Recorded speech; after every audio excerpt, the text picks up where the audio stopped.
every aspect of the IDEA, because that's what the IDEA has been developed and refined in order to produce or to generate for our students. So, I mean, this is only our third session talking about SPED law, but I would assume that most of you by this point have realized that it's kind of like very repetitive. We're talking about like a lot of the same stuff.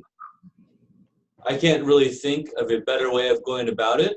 I mean, I think it is important to go over it a lot because as special educators, you know, at some point in your careers, chances are somebody might have a question related to something related to, you know, kind of their child's rights according to the Individuals with Disabilities Education Act. And so the more we go over this stuff and the more we can kind of consider it in different contexts, the better prepared you all will be to, if not, you know, have the exact answer that individual, you know, is looking for at that moment in time. Well, at least you'll know where to go to look in order to get information for that person.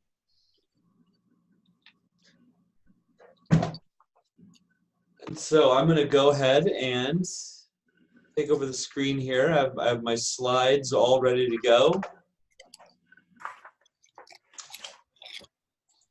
Quick question before I do this. I mean, generally we have two options of going about kind of presenting the material that I lecture about.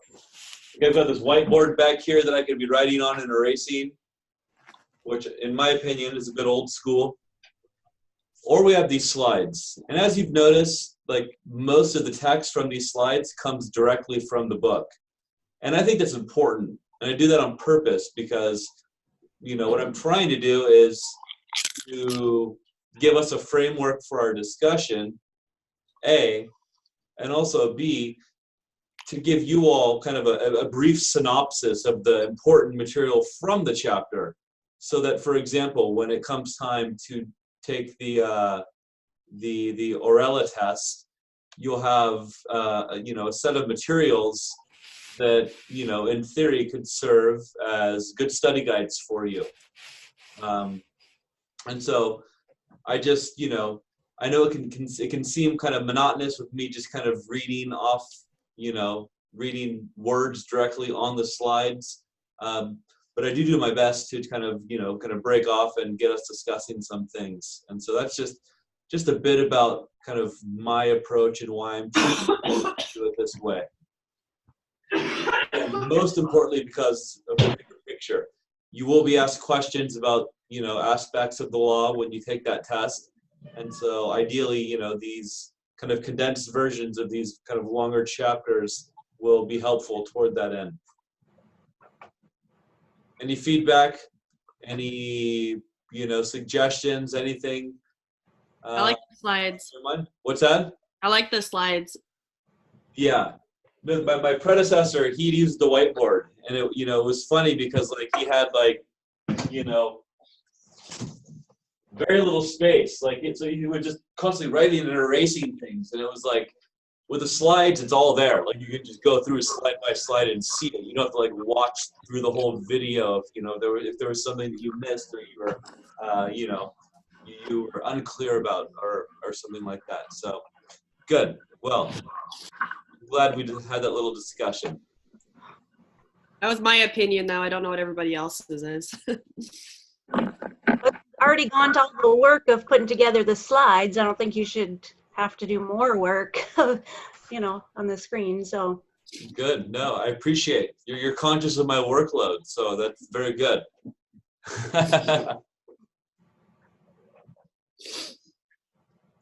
Okay, here we go. Small group. Yeah, so I emailed Colby a link that should work. She didn't get back to me. Sometimes if she's at home, her internet doesn't work very well, so she might be having trouble there. Okay. Well, as per usual, we are recording, and so she will have access to all of our materials. Our discussion, anyway. Okay, so moving into week 3. Ooh, one other thing before we get started. I had a few emails from people who, for some reason or another, did not get the attachments that I sent out. And those attachments are like the court cases. Don't use the toilet, don't use our bathroom. Those of you who are currently here, were you able to successfully get the document and have a look at it? Yes. I got it. I haven't looked at it yet, though. Yeah, I got it. But you got it. Okay, Yeah. that's Like, I opened it and saved it. I just haven't read it. okay. I haven't gotten it. I didn't. Really? I was one that it didn't come through. This is Amber. Amber, okay, interesting, because I just sent it to you again today. Like I sent Okay, it I will go- yesterday, and I sent it again. So could it Okay, be that I'm I'll- using the wrong email address? I'm not sure. I will go and check. I'm on my phone at the moment because I was running behind. Okay. So I will check when I log into my laptop and see if it's in the emails because I haven't checked the email yet. Yeah, because I sent it Okay. probably at around noon today, again. Okay. And I also I'll tried check. to send it, I think it was yesterday or the day before as well. So yeah, if that doesn't work, then we'll have to figure out another way of getting it to you. Okay. Hey, Amber, mine has been coming to my EOU email, which I didn't realize you needed to check until like a few weeks ago. And then I was like, oh, I have these emails. Yes. That's where Oh I yeah. have been checking. Okay. Oh good. Yeah. Okay. Because that's what I use as the EOU. Just because I can just type like the first 2 letters of your name in and your email address pops up. Okay. So as per usual, we'll take a break about halfway through. Okay.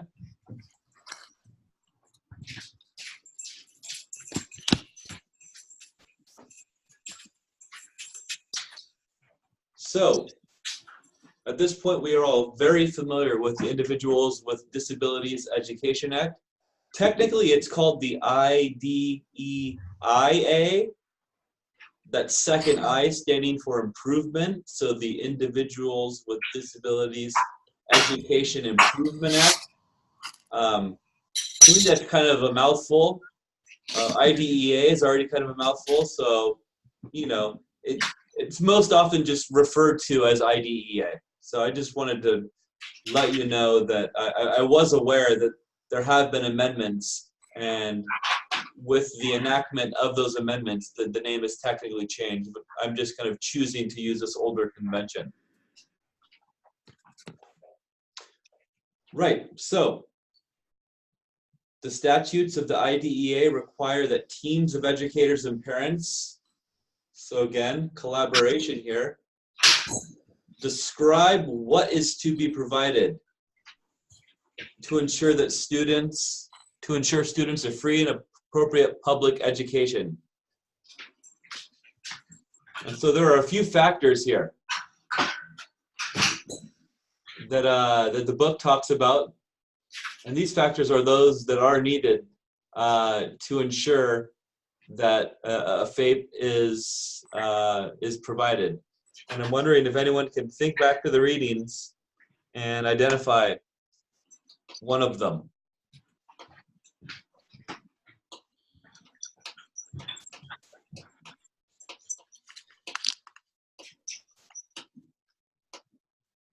I'll give you a hint. For the FAPE? Or Yeah.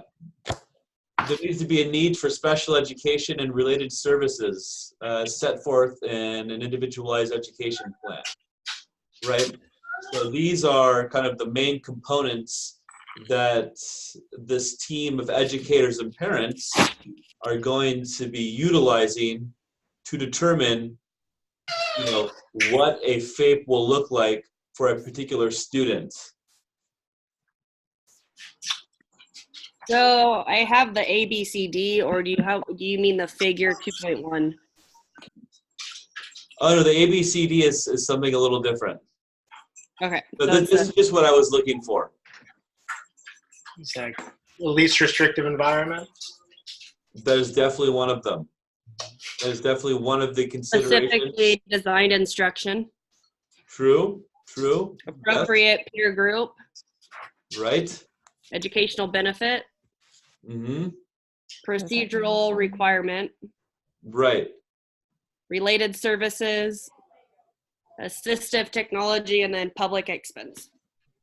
Right. So that's the unpacked list. So good. All of those things that you have just mentioned are kind of encapsulated in this much briefer sentence here. Special education and related services as set forth in an individualized education plan.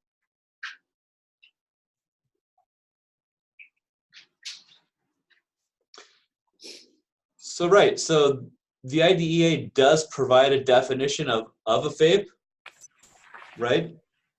But Congress or the U.S. Department of Education, they don't really have substantive standards by which to judge the adequacy of SPED services as they are utilized in the realization of a FAPE. So we have kind of a bit of a disconnect here. There is this definition, but kind of, you know, the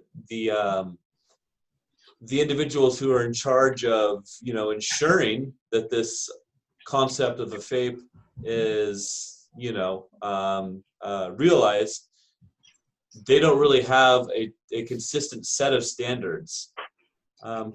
Some court rulings have set forth, you know, kind of like small tests to use in order to determine, you know, if an education is actually qualified as a FAPE, but there is no kind of universally agreed upon set of rules for determining the adequacy of this.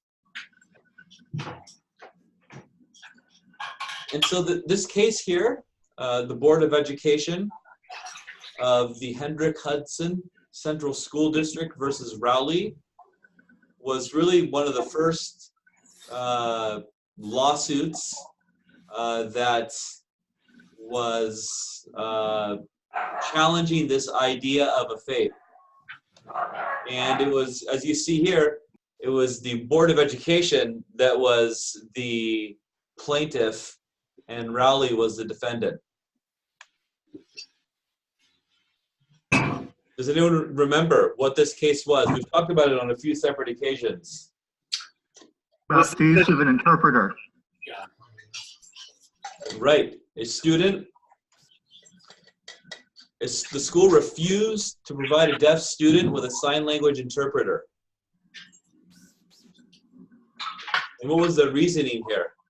But she was doing well in her academics, like she was on track.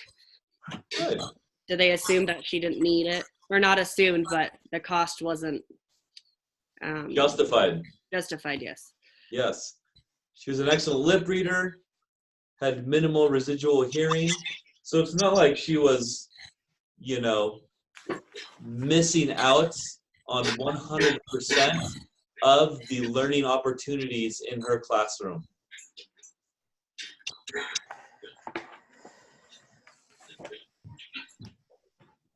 Administrators and a sign language expert and determined that she was able to succeed in school without an interpreter.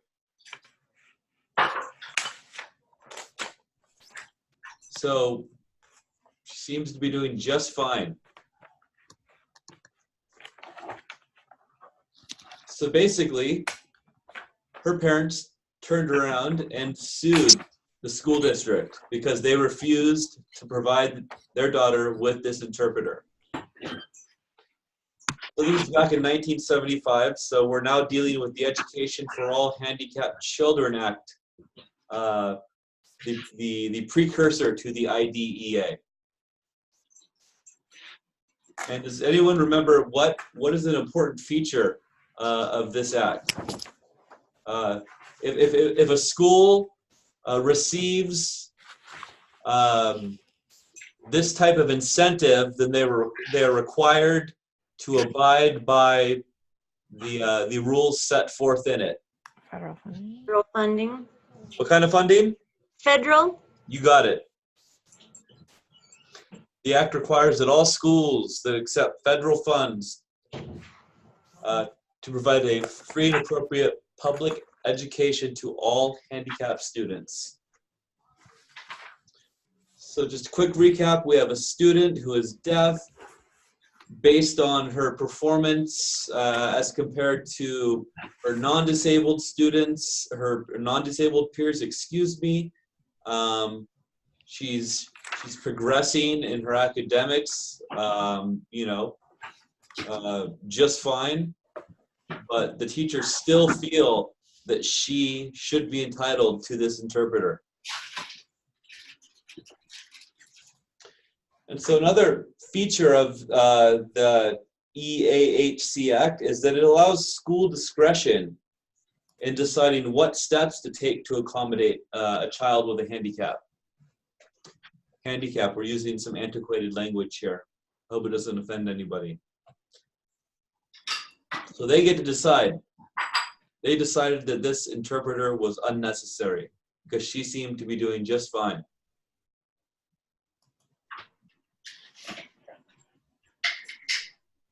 So they went all the way on up to the Supreme Court, who ruled in the district's favor. So they did not rule in favor of the student. And their argument is that according to like her performance evaluations and a comparison of those evaluations with students without disabilities, that she was in some cases doing better than the average hearing student. Certainly she was not achieving to her full potential because she was unable to understand as much as she would with an interpreter. However, she still was making adequate progress. In some cases, progressing more so than her students who were not hard of hearing. So an interesting ruling. Is this where the IDEA, so I highlighted like the procedures are sufficient to confer some educational benefit? Is that like what the term is for all of, like for this case in particular? This is the term used in the decision of this case. Okay. This court ruled that an appropriate education was one that was, pursuant to all of IDEA's procedures, and that it was sufficient to confer some educational benefit on a child with a disability. So some educational benefit. At this stage, nowadays, this argument I don't believe would hold water. You can't just say, oh, well, what we're doing, it's conferring a little educational benefit on her. Certainly, we could probably be doing more and helping her to improve in her academics. But what we're doing now is conferring some benefit. So we think that's okay. So again, this was a very early case in the interpretation of this law. Has there been any, I mean, I'm sure we'll come up to it, and I'm sure that's your next thing, but have there been other lawsuits in a similar case? The only reason I ask is because the term sufficient or some educational benefit, I feel like I don't hear those exact words, but as a special education teacher, sometimes when I ask for more supports or like a one-on-one or whatever, they're like, well, they're still getting, we don't need to do that. We're not required to do that because they're still getting some benefit from this other EA that drops in every once in a while. And so I hear similar language, and I don't know if that's just because. Yeah, I mean, so off the top of my head, I can't think of a specific case, but we will look at some examples of how, cases that came after this one had sought to broaden this, this goal of the conferral of just some educational benefit on a child with a disability.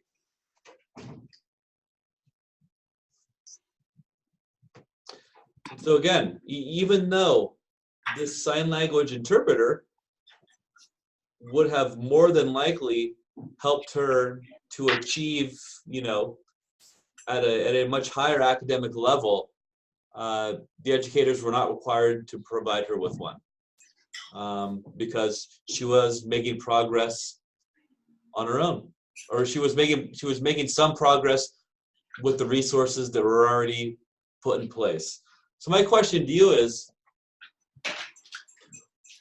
if we think back to this kind of early, iteration of the IDEA, essentially its grandparent, what does FAPE require in the context of this act? What does a free and appropriate public education require in 1975?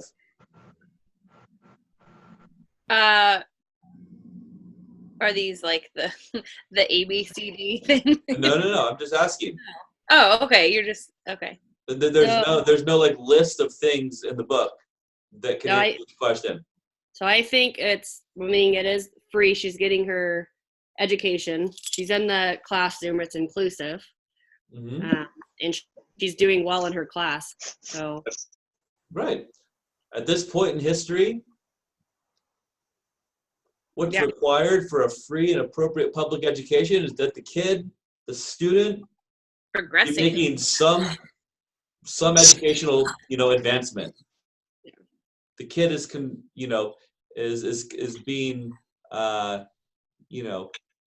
the service is providing the kid with some benefit, even if there are services that could, drastically increase that level of educational benefit. Well, they're not required at this point. As long as the kid is making some progress, as long as the kid is not regressing.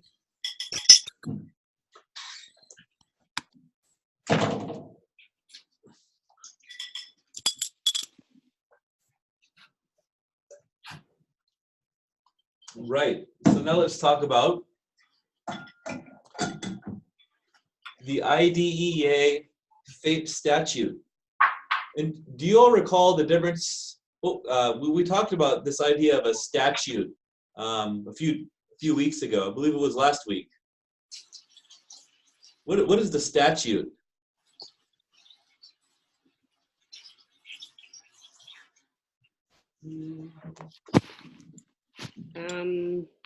Is it what must be provided, or? Is it basically the law, like what you're going to be held accountable for? You got it. Statutes provide broad directives, okay? The executive branch of the government enforces the law by providing details in the form of regulations. So yeah, the statute's just kind of the broad stroke, and then you have kind of the experts who kind of interpret the cases that are, brought to the courts, based on a perceived violation of that statute, to kind of help flesh out that statute.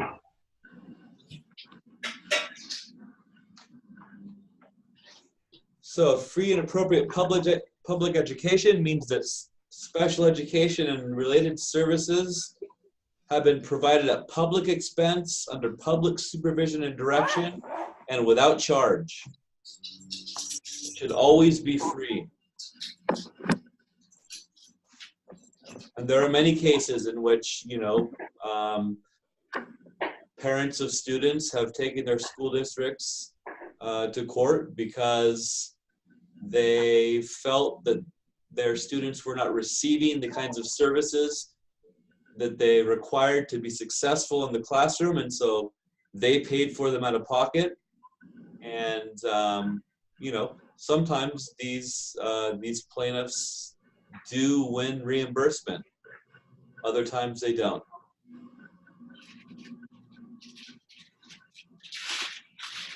The services must meet the standards of the state educational agency. Okay, so they can't be, the services can't be, the use of hyperbaric oxygen chambers in the classroom to help kids with autism self-regulate. Is anyone familiar with a hyperbaric oxygen chamber? I mean, I know what it is. Right. So this used to be a recognized therapeutic approach for students with autism. It was supposed to kind of help them to kind of regulate their behavior and anxiety and kind of sensory integration needs. I mean, there's zero scientific evidence to support anything, any benefits having come from it. But that was just a kind of a very obvious example of a service that certainly wouldn't meet the standard of a state educational agency.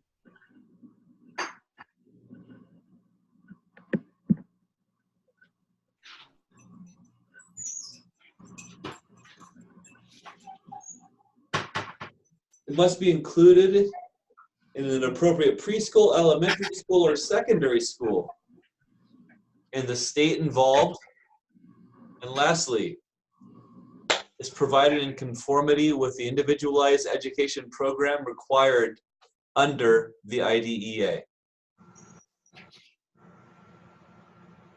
So this is essentially, according to the IDEA, what the FAPE means and what the special education and related services that should be in place to realize that FAPE should look like, should be funded, and should be implemented.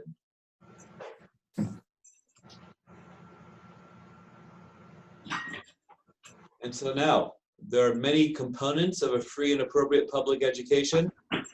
We've gone through a few of them already. We have this idea of specifically designed instruction. And again, this is essentially individualized approaches to education that are meeting the unique needs of students with a variety of disabilities. We're all pretty familiar with this component. An appropriate peer group.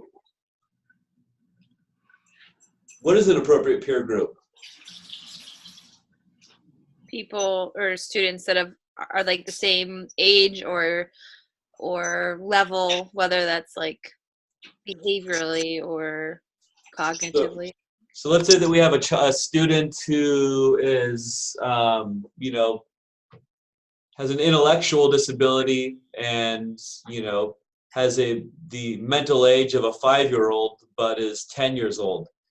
Is it an appropriate peer group for that kid, a group of 5-year-olds? No. No, definitely not. Right. Ideally, more importantly, peer groups with children who are approximately the same age and, if possible, developmental level.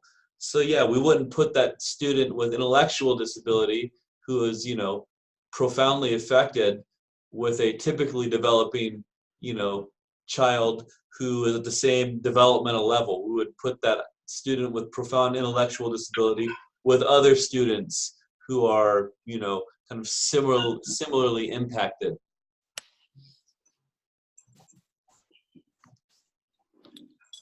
And it also, I think putting students with disabilities with peer groups who are at higher developmental levels is not a bad thing, right?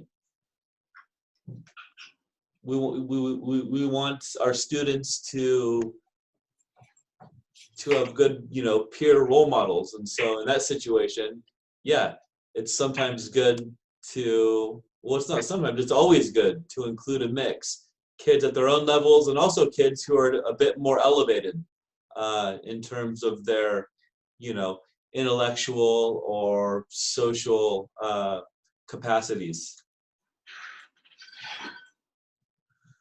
The LRE, we don't need to spend much time on this. to the maximum extent feasible. Students with disabilities should be in the general education classroom. The educational benefit. These services must be of the nature such that they're going to support students in making, meaningful progress toward the goals and objectives of their IEPs. The procedural requirement. Again, IEPs must be developed in accordance with the requirements of the Individuals with Disabilities Education Act and state law. As we'll see later in our slide bank, some states, for example, can include additional disability categories and have them served by IDEA. So, IDEA, has kind of its core 13. States do have some autonomy and being able to make decisions about using those monies to serve students with other conditions. Related services must be provided if they are necessary, but they are not required for a free and appropriate public education. What is an example of a related service? OT.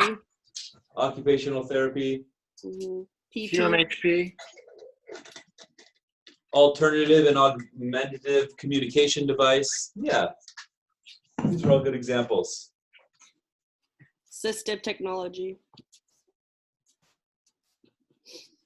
Well, yeah, sorry, that was You have it on there, technology. sorry. I was wrong. Yeah, related services, OT, cognitive behavioral therapy, speech language services. I was talking about assistive technology. Apologize for the confusion. What other forms of assistive technology can people think of? Like text to speech, keyboards for iPads. Right. Software for students who are low vision to kind of help them see computer screens better. So magnification software. Is it BitMaker or something where for like the visual schedule for students? So just like a visual schedule to help a student just kind of navigate through the school day?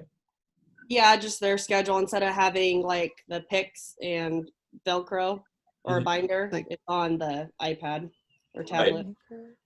Right. So.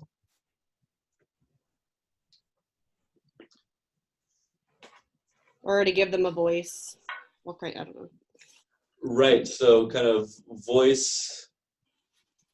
I don't know if it's not voice modulation technology. Yeah, I don't know. And there's so many different programs. Yeah, I'm gonna take you on a little tangent here. There's a great documentary and it's called Wretches and Jabberers. And it's about these two adults with autism, or who they were about in their 50s when the documentary was made. So when they were young, I mean, autism was a very rarely diagnosed condition. And so they were institutionalized and just assumed, based on the fact that they had very low expressive communication, that they also had very low levels of intelligence. And then we enter the age of, the computer era, and these individuals were taught to type and to use these kind of voice production software. And they were actually like geniuses. They just couldn't talk. And people just always assumed that they were, just very low level in intellectual terms, but they just never had the appropriate means by which to express themselves. And so now they're advocates. They travel all around the world and, try to, introduce this kind of technology and, poverty-stricken, kind of third world countries, low income, inner city areas. It's a very interesting documentary, and I definitely recommend it. It used to be streamable on Netflix. And once again, it's called Wretches and Jabberers.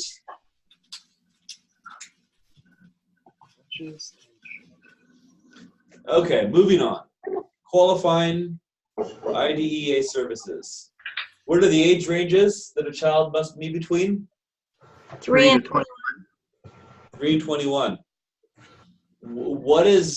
What kind of services, or what is the plan that a child qualifies for before the age of 3? IFSP. That's right, the Individualized Family Service Plan. And at the age of, following the age of 21, can anyone think of anything? Are there any kind of formalized plans put into place? 504. Certainly the 504, yeah. The transitional plan, but I can't.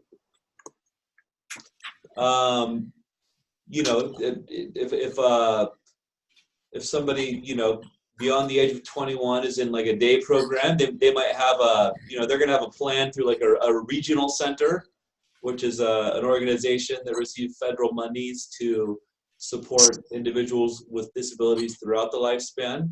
They might have a plan through the Department of Rehabilitation related to, developing the skill sets required to gain employment in the community. So there are plans available pre-3 and post-21, but specifically when we talk about beyond the age of 21, they're much harder to come by, and they're much harder to kind of make successful than these same types of educational support plans that a student would have had access to throughout their high school career. A brief caveat: a child remains 21 until the day before they turn 22, unless state laws extend this limitation. I'm not familiar with any state laws that do make this extension, but it's important to know when you're 21 years old and 21 years and 364 days old, you are still considered a 21-year-old, according to IDEA. And so we've got the age range. What is the second statutory requirement? Specific handicapping condition. That's it. One of the specifically identifiable disabilities that is recognized by IDEA. And 3 and 4, they're taken together. They're kind of a combo package. It's that they need special education That's right. and related services. Qualified children, by reason thereof, need special education and related services. And this means that they must receive a free and appropriate public education in the least restrictive environment that is directed by the content of their IEPs. So that's really the secret of special education right there. Kind of juggling those 3 factors. What is the most restrictive? What is the least restrictive environment in which we can help a child reach his IEP goals in a setting that is considered a free and appropriate public education?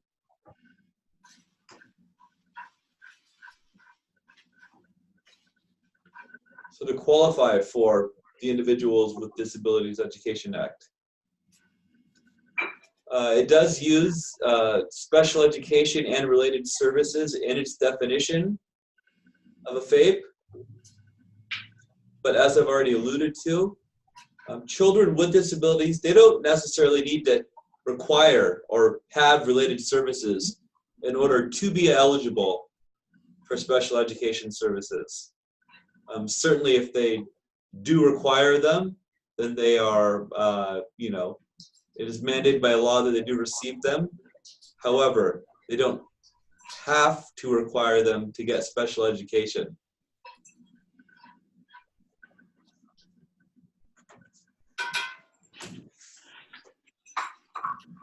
So now let's talk about the IEP.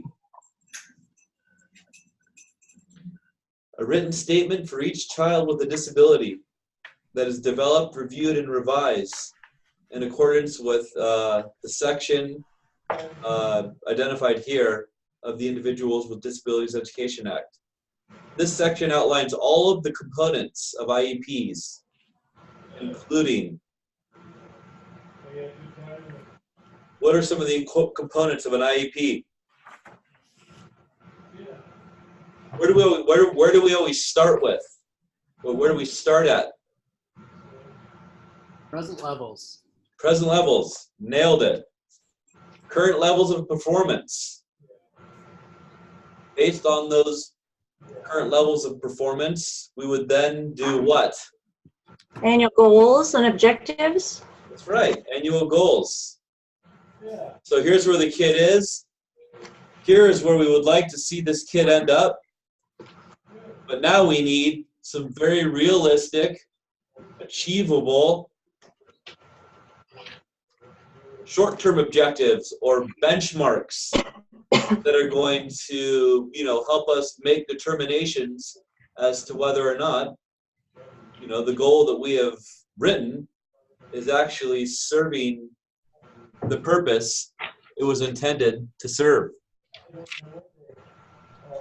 And then lastly, the IEP needs to delineate the services that are going to be required to help that child achieve their goal.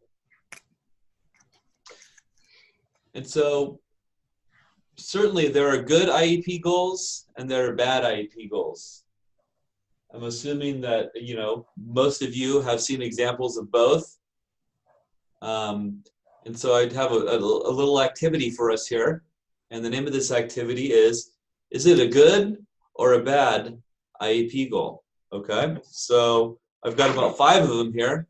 And as soon as you have made your determination, just go ahead and fire off with your answer. The student will continue to maintain her independence in the high school setting. Did someone say something? Bad. Bad.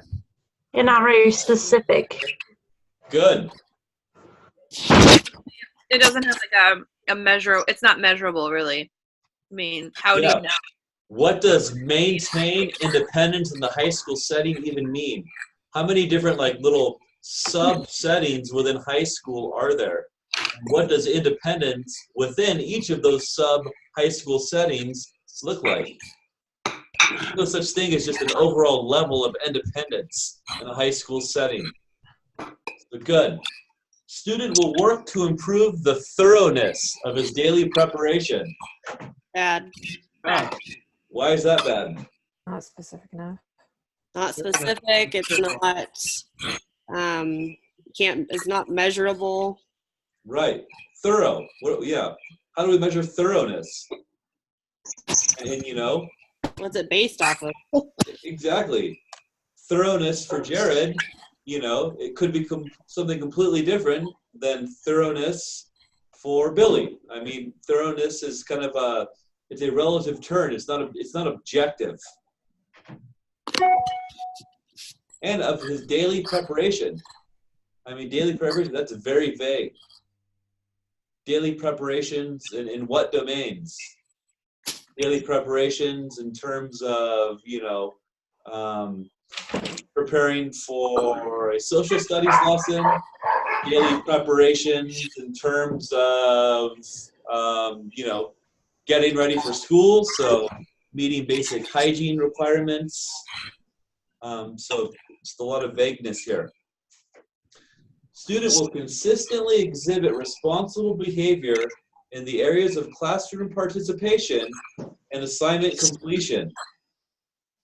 It's Bad. okay. Did I hear an okay? It's okay, but I think I would change it. Well, what part of it do you think is okay? It's pretty clear what you're expecting, but I would add would consistently exhibit responsible behavior and participation in assignment completion based on whatever percentage of the time, like 90% of the time based on data taken from the teacher or from a teacher or whatever. Right. Yeah, you can't meet a goal unless you have data to back it up too. Right. It has to be measurable. But let's compare two: thoroughness of daily preparation versus responsible behavior in areas of classroom participation. It does seem that responsible behavior in the areas of classroom participation is kind of a more concrete thing, right? But what is that behavior? What's that? What is that behavior?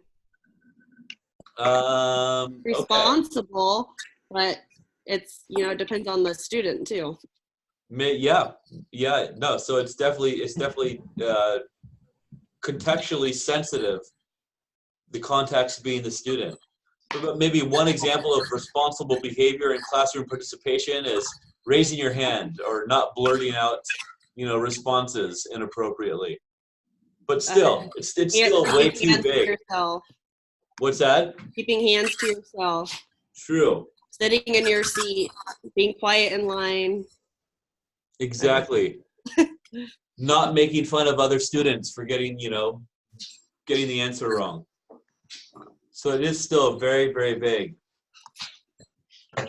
Student will demonstrate skills in relaxing to reduce body and mental tension.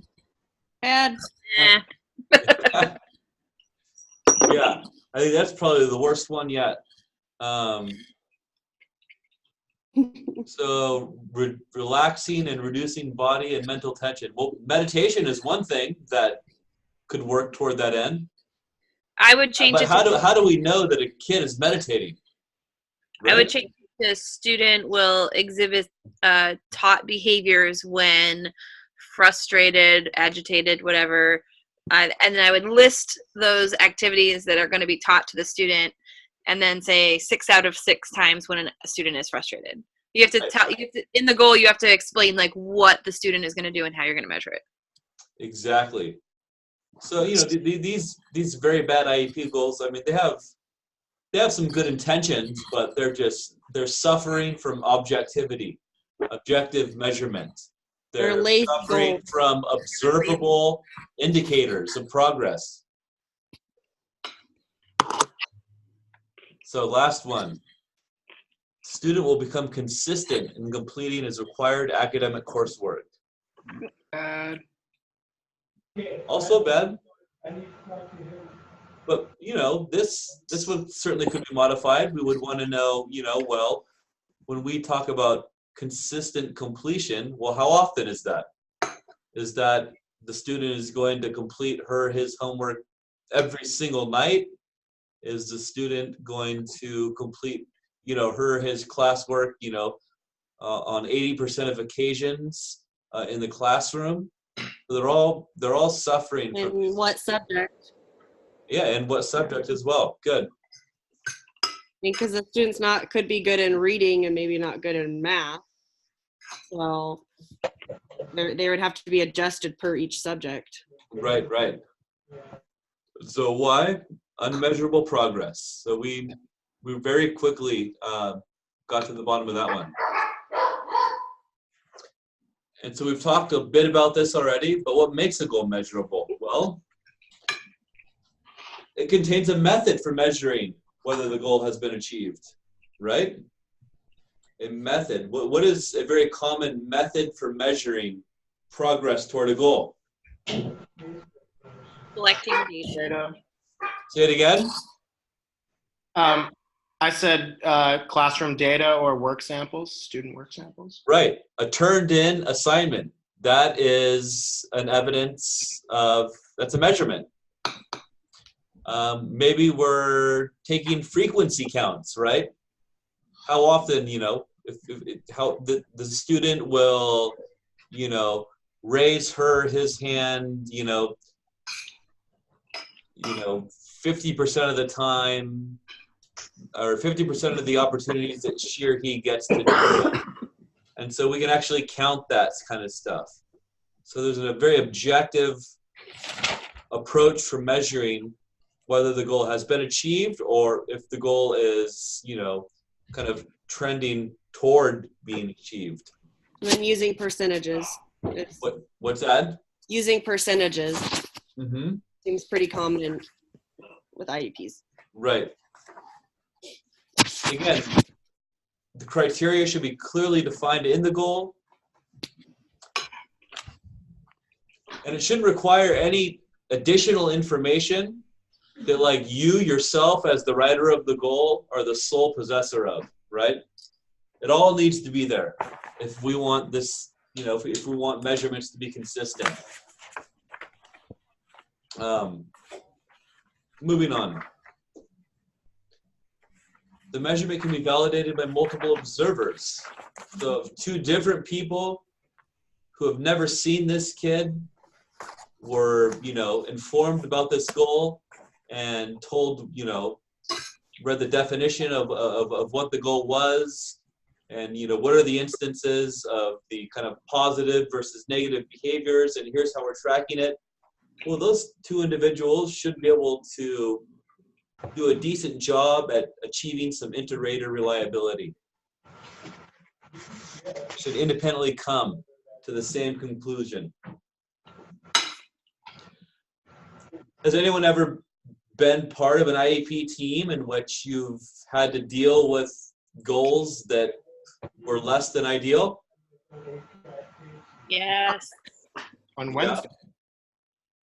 And here's a question that I have for you, Becca, since you volunteered. Was the IEP goal written by somebody more senior than you, or somebody kind of at your same level of expertise? A much more seasoned teacher. Yeah. Someone who'd been around for a long time. Yeah. And we'll talk about this in our consultation and collaboration class. Those can be challenging situations. You have this person who, in their opinion, they know what they're doing. They've been teaching, 30 more years than you. But you're coming in with a fresh new perspective and you're saying, well, wait a minute. This is kind of like a serious flaw that I'm seeing in this IEP goal. And it can create tensions, and it can really get in the way of effective collaboration in the context of an IEP team. And lastly, what makes a good goal measurable is that you can look at the data and very easily determine how much progress the student has made toward attaining the goal at any time. It's just very straightforward and easy to interpret. Okay, so it's 6 o'clock. That brings us to the halfway point. We'll take our 10-minute break and meet back here at 6:10. Sound good? All righty.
Hello again.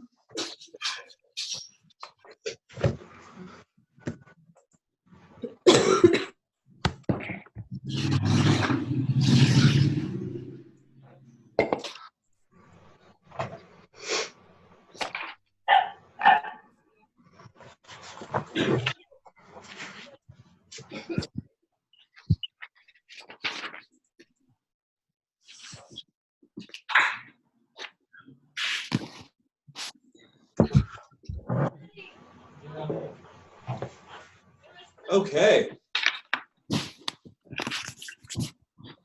So we've talked about the importance of a measurable goal and in the context of an IEP, which is one of the major components of a free and appropriate public education. We're going to move in and start talking about placement.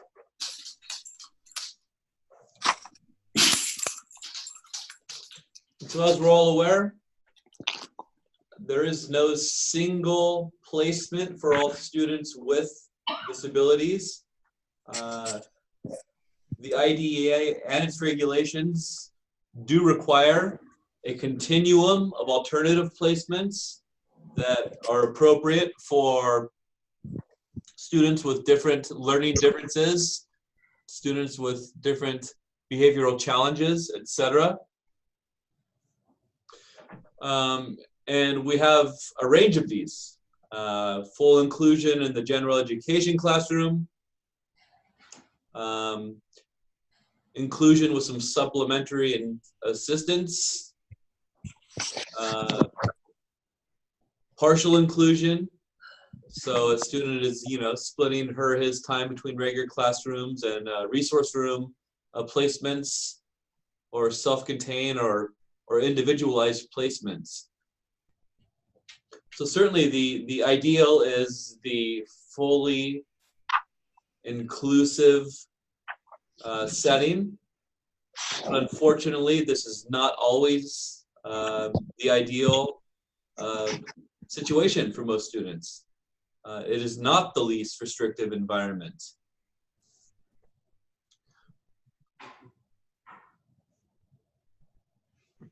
And then if we talk about the more restrictive settings on the continuum, these range from special day schools to hospital or home to residential placements. And so since we're talking about placement, a cool thing about the Individuals with Disabilities Education Act website is they have a lot of publicly accessible data that you can look at that show, for example, in our case, we'll look at a table that shows the total number of students with disabilities served in different placements between the years of '89 and 2014. And then we'll also look at those numbers, however, broken down by disability category.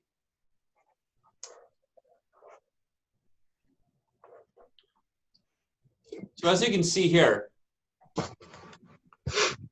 if it is our ideal to move more fully toward, all students spending more time in the general education classroom, we can look at this column here, 80% or more in general education classroom. And we see that in 1989, about 31.7% of students spent that amount of time with disabilities. So these are all disabilities.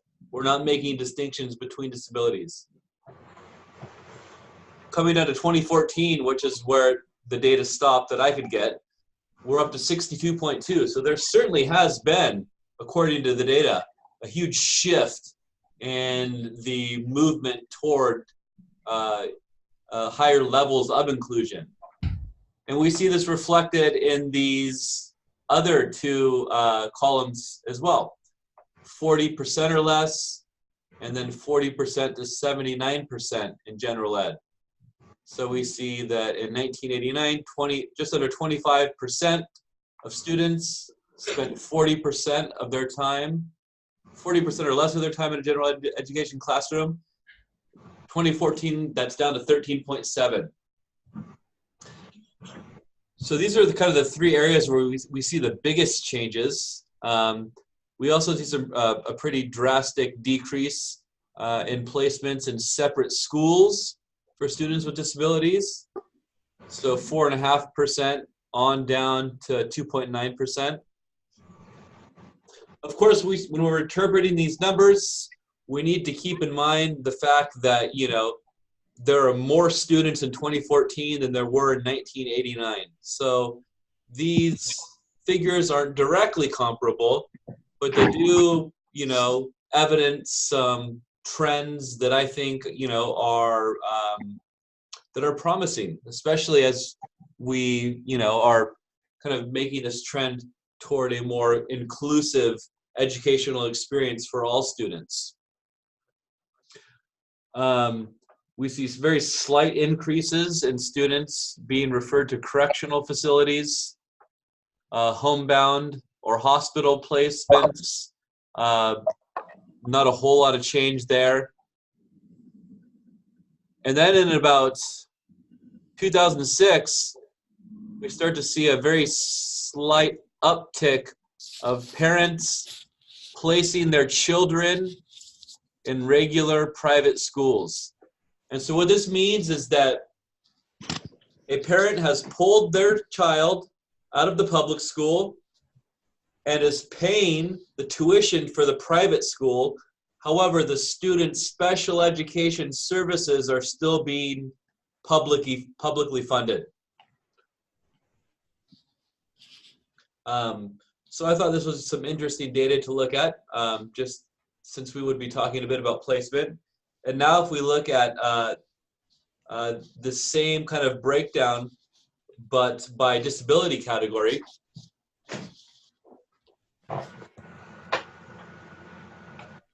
if we look at kind of the ideal here,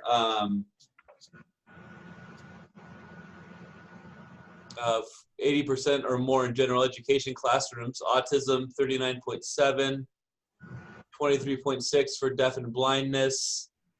And we can compare these to kind of these numbers in the less than 40%. So we should see kind of increases as we move across.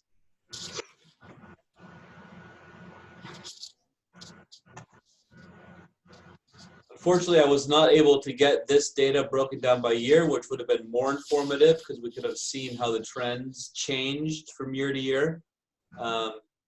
This is just basically data from the year 2016.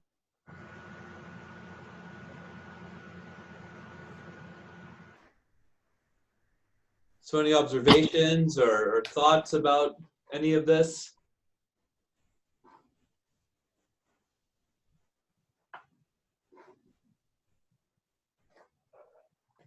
None? Okay, well then let us. Well, I'm still kind of looking. So like developmental delay and emotional disturbance, it definitely increased a lot with how many were in gen ed.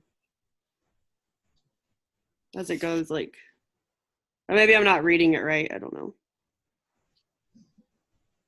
So here's how to read this. It would be better if there was data. Yeah, no, I mean, these numbers should all add up to 100, right? If we go across the rows. This is like 100% of all the students with this disability, and the percentage breakdowns within each of the educational settings. So for emotional disturbance, we actually do see that the largest percentage is in the general education classroom at rates of 80% or greater. That's how we should be reading that. That makes more sense. But we do, if we look kind of across, we see that for all disability categories, basically, except for multiple disabilities, we see that the highest percentage are spending less than 40% in the general education classroom, and also intellectual disabilities. But for most others, we see a trend in which students are spending more time in general education classrooms.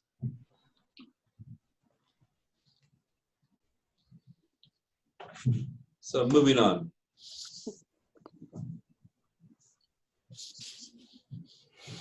So again, IDEA is a set of statutes, and they offer little guidance. In this case, defining what might be considered an appropriate placement. We already talked about this fact that the regulations of the IDEA indicate that an appropriate education consists of SPED and related services that are provided in conformance with IEPs. So that's like their definition of a placement. Appropriate SPED and related services that conform with an IEP. But again, since neither the IDEA nor its regulations include a precise definition of the term appropriate, it is necessary to turn to judicial interpretations of guidance on the meaning of faith. So these are the court cases, parents taking school districts to task for violating their child's right to a faith in the classroom. So when we go back to the Rowley standard, we already talked about this case earlier in the evening. It constituted basically a minimum standard for what a faith should be, a free and appropriate public education. As long as the student is gaining at least some educational benefit. Other courts began to expand on this interpretation of the some educational benefit qualification or criterion, asserting that an appropriate education for students with disabilities requires more than just minimal or trivial benefits. Other cases stated that certainly Congress did not intend for board officials to provide programs for children with disabilities that produced only trivial academic advancement. So the trend here is that this notion that as long as the kid is just receiving a minimal amount of educational benefit is starting to be superseded by this idea that no, we need to be providing more within the parameters we have to work with, right? Because we have to think about cost of accommodations and modifications and services, and those are always going to be limiting factors on the kinds of services that we can provide to students and that would allow us to maximize their educational achievements. And lastly, IEPs must confer an educational benefit that is appropriate, meaning that it is likely to produce progress and not just trivial educational advancement. So there has been some pushback on this notion that we've been talking about.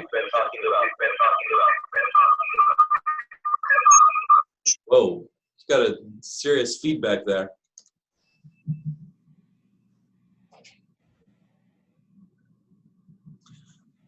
So what are indicators of educational benefit, right? Because the free and appropriate public education, its effectiveness is based on, well, indicators of educational benefit. We go back to the Rowley case. The Supreme Court held that the program provided to a student with disabilities who attend school predominantly in a general education classroom should enable the child to achieve passing marks and advance one grade to the next.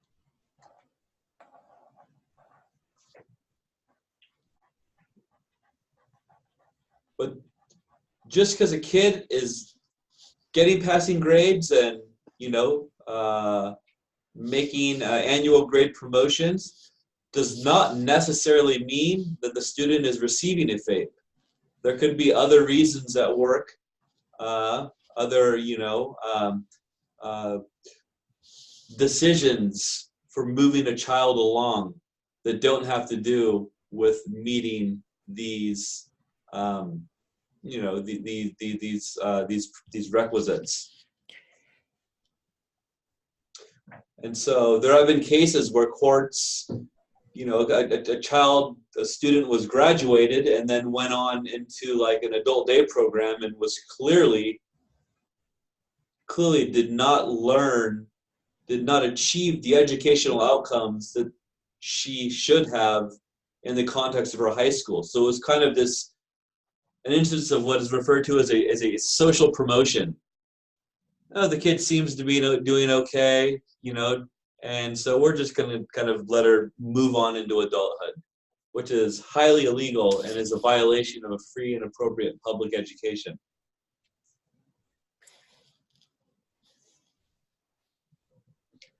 And again, this is just reiterating that fact.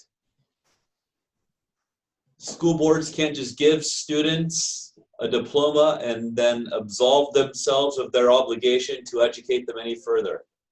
If it is found that a student receives a diploma but did not meet the required, you know, requisite levels of educational achievement, well, that student could, in theory, have the opportunity to go back to school to work on earning and meeting those prerequisites. What about like a modified diploma? Like, how does that? My stepson actually got a modified diploma. I mean, he's clearly not at grade level, but he's in the transition program now, and he's going to be 20 in March. So, right. So, I mean, a modified diploma, I mean, it's a specific thing, right? It's like, right. You know, as you mentioned, it's not just the school district giving him a diploma and saying that he met all of the requirements for graduation. No, the modified diploma means that this individual, you know, is going to be impacted by certain factors. And so, you know, based on his, you know, unique profile of challenges, that this is a diploma that would be appropriate for him. Right. It's not just like pushing somebody through the system just to get them out of the system. Okay. Yeah. And again, courts have recognized that a lack of progress does not necessarily mean that students' programs are inappropriate. So the examples that we were just looking at might be considered examples of those. You know, students might not be motivated. They might be, you know, abusing drugs and alcohol. They might be, you know, very inconsistently completing coursework, attending classes, demonstrating poor conduct in the classroom. So a lot of factors that courts have to take into consideration when they're considering if, you know, the details surrounding whether or not an education was a free and appropriate one based on the standards, the statutes of the IDEA.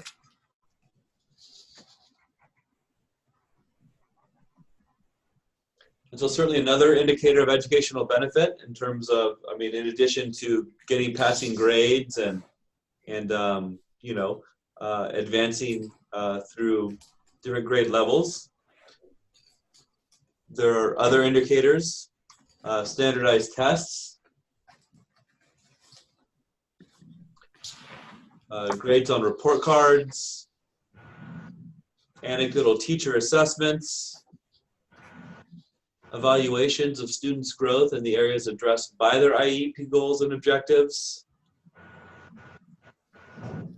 So just a number of different factors that, you know, are taken into consideration when we consider evidence of whether or not an education was free and appropriate for an individual.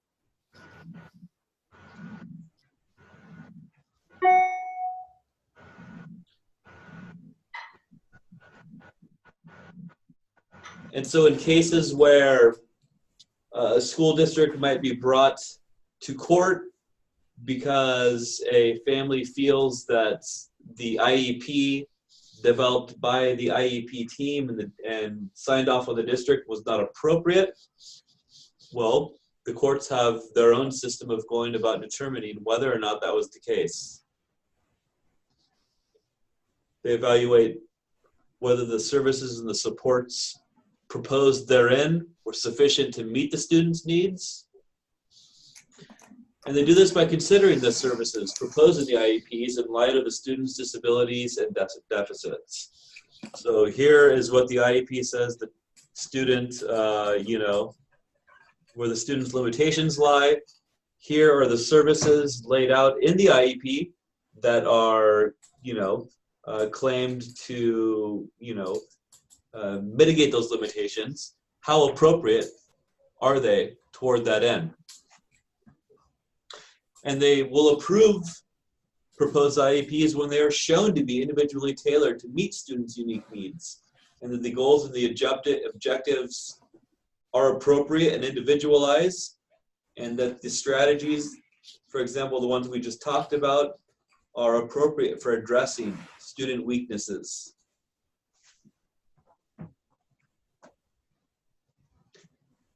And then there's always the situation in which an IEP is not implemented fully.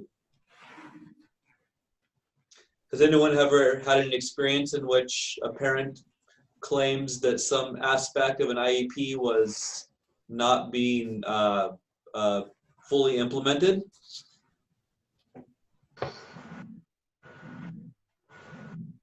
Or that an aspect of an IEP was being inappropriately implemented? No. Negative, okay. Well, as should be obvious, the failure to implement any portion of an IEP is a very clear, straightforward violation of the Individuals with Disabilities Education Act. And to assess whether such a failure translates into a denial of a FAPE, right? Because failing to implement a full IEP is a denial of a free and appropriate public education. Courts will review whether children still receive sufficient educational benefit without the missing services. So in theory, even if an IED was not fully implemented, but the student was still making academic gains, well, it might not be too serious of a violation.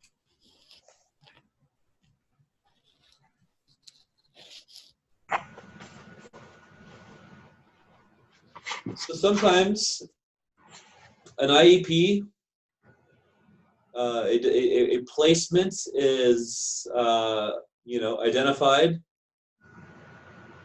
or in theory, a placement is identified. However, the location is not available. There is not a program locally available that is, consistent with the placement that the IEP team has decided on. And so this brings up an interesting set of questions that courts have considered. And I would like for us to take a few minutes to think about them. And here's the first question. Does a placement refer to the programs and services provided, or the specific location where an IEP is implemented? The first one. Limited services. So the placement is referring more to the programs and services provided. Yeah. Yeah. Mm-hmm. It has less to do with the location of where those programs and services are implemented. Yeah. Well, I think it says Anyone care to elaborate? well, whenever possible, you're supposed to the physical location is supposed to be like within that student's community, right? Or like as close to it as possible. But the closest school you might need, that student's individual need might be to be in a self-contained classroom, and they might not have a self-contained classroom at the school that's right down the street, so they may have to go like a mile away, 2 miles away, but it's probably not in the student's best interest to put them on a bus for an hour and a half to get them there. But if that's, Right. you know, So as long as as long as there is an opportunity to implement the programs and services with fidelity in a location that is not the location formally identified in the IP, well, then that should be okay. Does anyone else have any thoughts or contrary observations?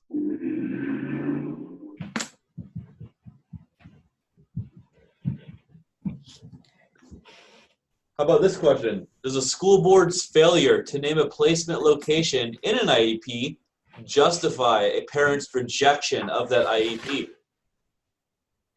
No. For what reason?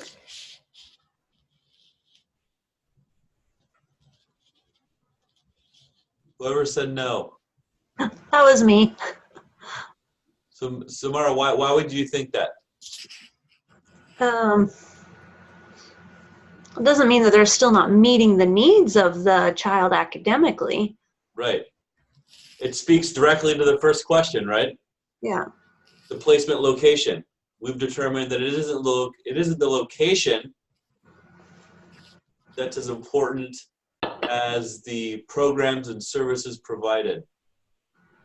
So yes, I would definitely agree that a board's failure to name a placement location in an IEP does not justify the parent's rejection of the IEP, but courts have ruled both ways. I don't have the specific names of the cases here, but they are talked about in the textbook. Basically, you know, the authors find kind of like two counterpoints, two cases in which, you know, one court ruled on one side, another court ruled on the other side for both of these cases.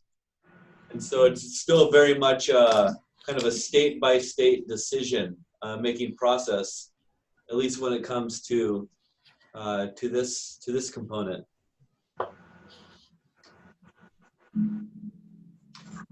Okay, we're moving on. The least restrictive environment. IDEA obligates states to establish procedures assuring that students with disabilities are educated to the maximum extent appropriate with peers who do not have disabilities. This is nothing new to any of us.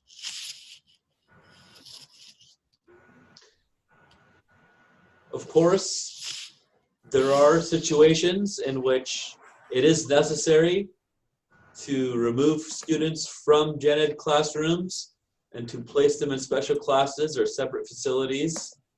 The reasons for doing so are fairly obvious. When the nature or severity of the disability is such that you know, effective instruction in the general ed classroom cannot be achieved, even with the supplementary aids and services that student's IEP mandates she or he receive.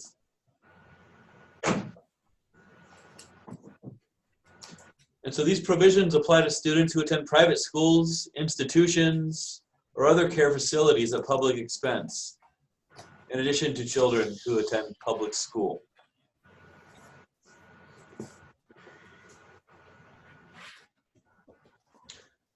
So in addressing the provision of a free and appropriate public education, there are a number of factors that courts must consider in tandem with the services students need. So essentially they're considering the IDEA's LRE provisions in tandem with the services that a student needs. So more restrictive requirements may be required when? Who can think of a pretty obvious one? When will a more restrictive requirement be required? Hint, we just talked about a few of them on the previous slide. They're failing to make any progress where they are. Yep. students fail to progress in their then current placements, even when they have in place their supplemental aid and services. Can anyone think of another one? I can just think of like lunchtime, like feeding protocols. If a student had like a feeding tube of some sort, or So it's like a cost factor, you're thinking? no, just more of a, they couldn't be with their peers, so they'd have to be in like a more of a restrictive environment.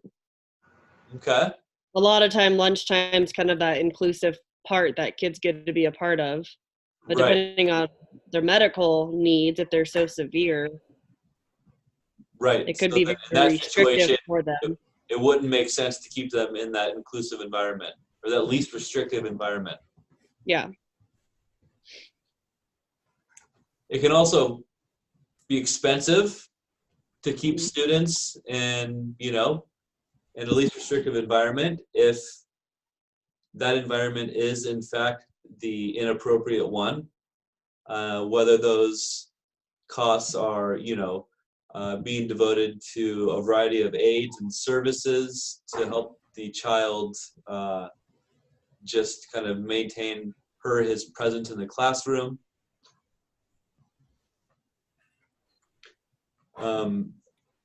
Crystal, this one kind of speaks to what you just said, a specialized environment, right?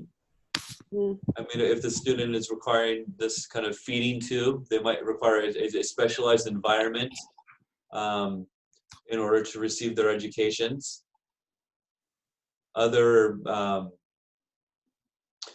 conditions could certainly fall under that heading as well. Yeah, and it also can come down to like allergies too. Mm-hmm. There's so much stuff that can play into why they couldn't be in certain environments. Right. So. And this next example is even more in line with your example. Specialized techniques or resources that are unavailable in regular public schools. So certainly, as you recall, IDEA will not fund any kind of services that are provided by a medical doctor, like a school nurse, for example, or a trained aide. Using a catheter, like that's something that a school nurse or like an aide can be trained to do.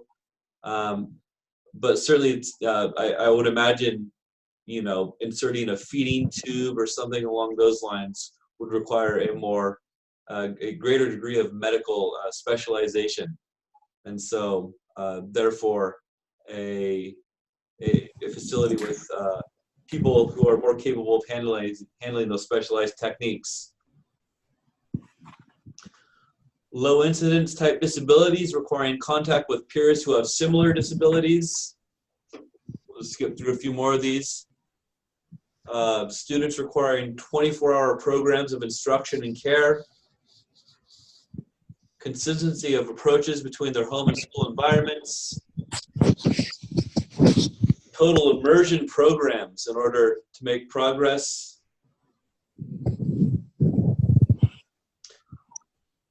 Also of importance, the presence in the least restrictive environment is disruptive to the educational process of peers. And lastly, potentially dangerous behavior puts themselves and or others at risk of harm.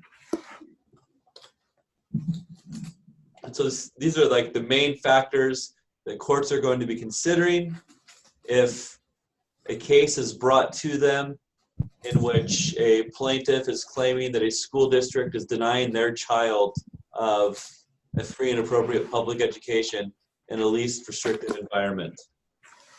So important things to consider. So then what are some factors that educators must consider when they propose placements? This is a case we've talked about briefly. Sacramento City Unified School District Board of Education versus Rachel H. basically this ruling or this case led to kind of a test that educators, if they're expecting to be successful in a case in which they're requesting or proposing an alternative placement to a student, they need to consider these 4 factors. What are the educational benefits of placing children with disabilities in the general education classrooms?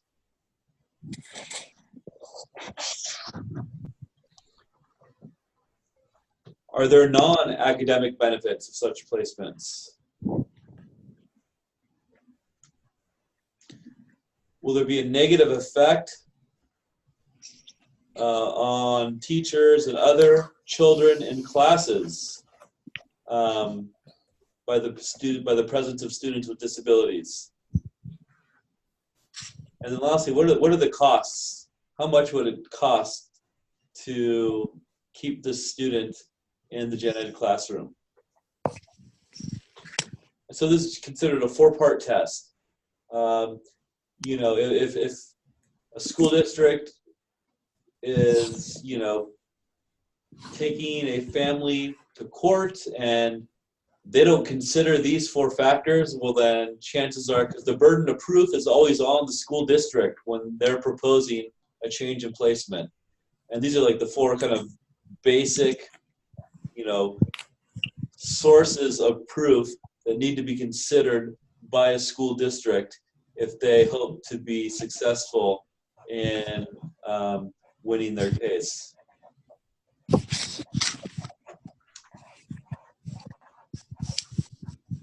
So to the bottom line here, a little quick take home. Obviously, inclusionary placement should be the setting of choice. Segregated settings shouldn't be completely ruled out, but only considered if fully inclusive placements have failed, despite the best efforts of educators, despite the best efforts and the most creative attempts to implement, different types of classroom supports and technology, or if there's just overwhelming evidence that they are not reasonable.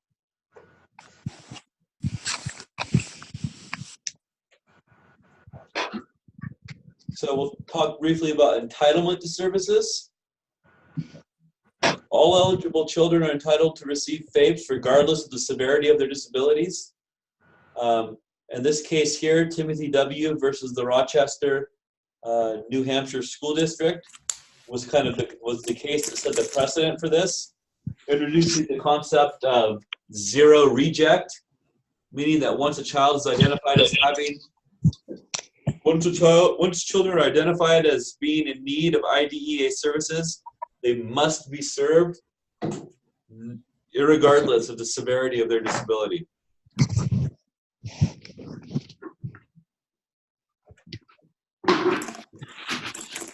And again, 13 categories of disability are recognized by IDEA, and they are eligible as long as their educational performances are adversely affected by those disability categories. And I already mentioned this second bullet point. Individual states can specify disability categories in addition to those listed in the IDEA. Or they might provide special education services on a non-categorical basis. So maybe they have a student that doesn't nicely fit into one of these disability categories, but certainly has some needs. Well, states do have the power to make the case to provide services to such students. On another note, students with disabilities cannot be excluded from public schools due to their health problems, even when they are afflicted with contagious diseases. However, the risk of transmission must be low. And so you'll see this very bottom bullet point here. Exclusions on this basis pretty much violate every single law that has been put into place to protect the rights of people with disabilities. So Section 504 of the Americans with Disabilities Act and the IDEA.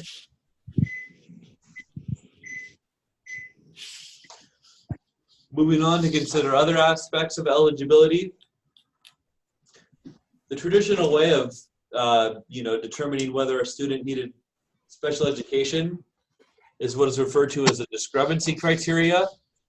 So a student is experiencing a discrepancy when that student is showing a statistically significant gap between their intellectual potential and their academic achievement. So they have an IQ, they have a decent, normal IQ, but they're doing very poorly in their schoolwork. And so these are specifically referring to specific learning disabilities. And so RTI, we're familiar with RTI, I'm assuming everyone here is. It's kind of the new approach that has been put into place to supersede this idea of the discrepancy criteria. And the goal being that with the response to intervention, using this scientific research-based intervention strategic approach, that students who, are going to be requiring more intensive services can be caught much earlier than they would have been using the previous discrepancy criteria.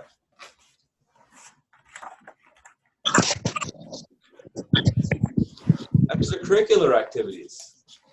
Students with disabilities are entitled to participate in non-academic and extracurricular services. And I won't list through all of these. And, courts will allow these if the required modifications for participation are reasonable. And school districts, especially in the context of transition, might be held responsible for funding some of the modifications or additional services that a student would require to participate in one of these types of extracurricular activities.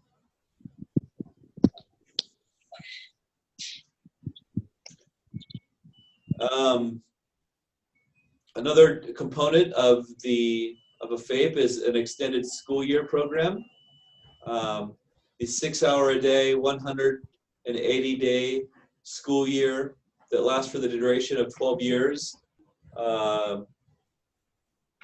isn't always the appropriate breakdown for a student with a disability to receive a FAPE, particularly because during the summer break, students with disabilities often experience significant regression in skills. And so extended school year programs are required.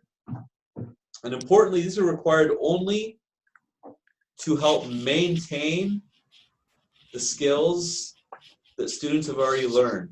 An extended school year cannot be used to start advancing and working on IEP goals or objectives that they have not yet mastered. Extended school year is only for the prevention of regression.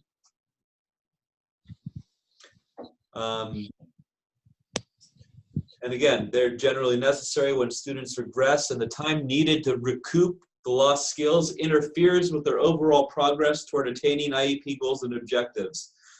So if the kid comes back to school after summer break and has regressed to such an extent that now that kind of getting that kid caught up is now getting in the way of that kid progressing further, toward her or his IEP goals, well, that's the specific reason why we have extended school year programs. And again, to qualify, it needs to be a significant regression. It must be greater than that which normally occurs during school vacations. All kids, forget a little bit over the summer break, but extended school year is only for those very egregious cases in which the regression is quite severe. Okay, we're going to start moving into private and residential school placements. If a school district decides that is more that a least restrictive environment is going to be a private day or a residential school placement, and this is for educational reasons, well, then this is going to come at zero cost to students or parents. States, local school boards, they might share the cost of the placement with other agencies, but there should be no financial responsibility placed on the parents. And these such placements are not, they're not life sentences. Students do not need to remain in them indefinitely. Certainly, they can transition back to their previous placements once they've shown, improvement in the areas that were the justification or the motivation for making the initial change to begin with. And this could be a contentious area because disputes can arise in the courts over whether such placements are made for medical rather than educational reasons. So a school district might kind of mask a request for a change in placement due to educational reasons, when in reality there might be some psychiatric situations or psychiatric conditions going on that the school is really not equipped to handle. It's important that in these situations that those kind of two factors are teased out. What else does IEDEA cover? Well, it covers child find. There's local education agencies, school boards, states, basically to take an active assault's the wrong word, to take an active stance on the identification, assessment, and serving of children with disabilities, okay, including homeless children, children who are wards of the state, children whose parents have placed them in private schools. And this also includes religiously affiliated schools. But there are some interesting, kind of unique rules regarding the provision of special education services to students who are in religiously affiliated schools. I have a slide about them coming up, but we only have about a minute left. Lastly, regarding private school students, IDEA's regulations place the child fine obligation on the school boards of the districts where the private schools are located, rather than the ones in which the children and their families reside. So if a parent pulls their kid from public school system and puts them in private school, well, it's up to that private school to determine whether or not that child would be requiring special education. Of course, that would be different if the public school, felt that a more appropriate placement would be a non-public school for children with learning differences. Okay, so there are about 5 more slides left that we didn't make it to, but I'm going to stop here for now. I'll put them on Canvas along with a recording.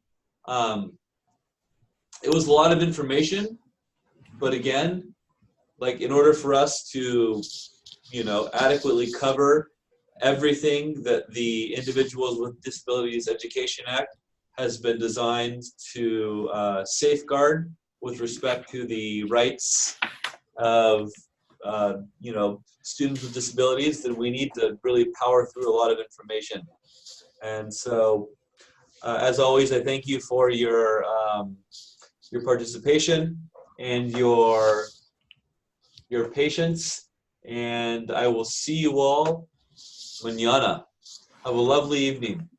See you tomorrow. Bye. Bye-bye.